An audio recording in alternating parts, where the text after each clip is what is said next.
Hello, fitness friends. Today, I want to talk to you about squats. I hear from my clients, I hear from everybody, I can't squat, I have bad knees. I can't squat, I have bad hips. My doctor told me not to squat. I love this one. And my question to you is, how are you going to go to the bathroom if you can't squat? Because after all, that's the functional movement that we use to sit. Are we going to squat with 300 pounds on a barbell on our backs? Of course not. But are we going to need to do this motion for the rest of our lives? Absolutely we are. So let's learn how to do it right so that we can build the correct muscles in our legs going into our knees to protect our knees from any further damage and to give us that strength to continue to move in the way we need to move to live our lives. So here we go. First order of business, getting your feet in the right position. So kind of rock back and forth a little bit and you'll find that you want your feet to land about shoulder distance apart.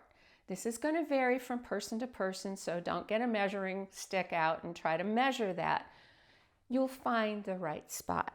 Some people find it easier if they turn their toes out a little bit rather than trying to have their feet go right straight. The important thing is that when our knees bend, your knees should point in the same direction as your toe.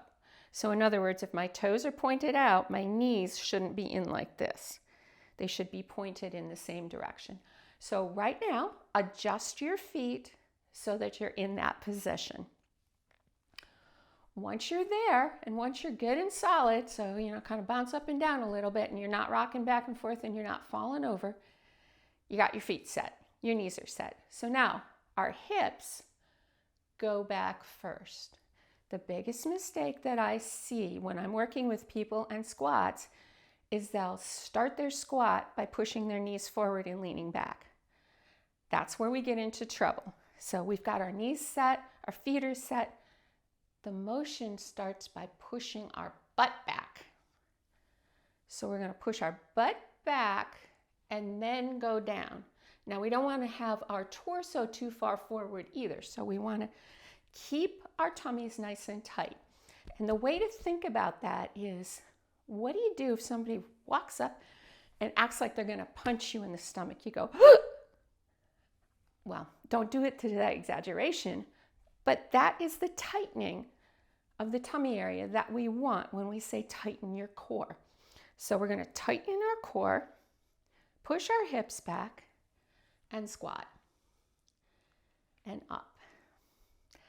That's as simple as it is, folks. You can also use a chair as a guide. So I'm getting my feet back in that squat position. My knees are pointed towards my toes.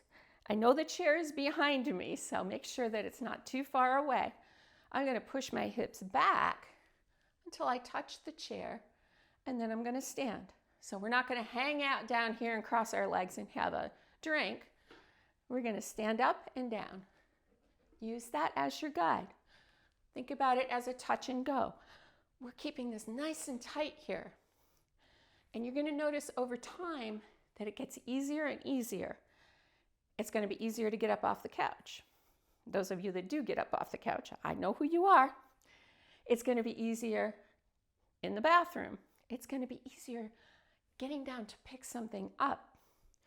Could be your groceries, your grandchild, your dog, whatever fell on the floor. It's going to be easier to pick it up.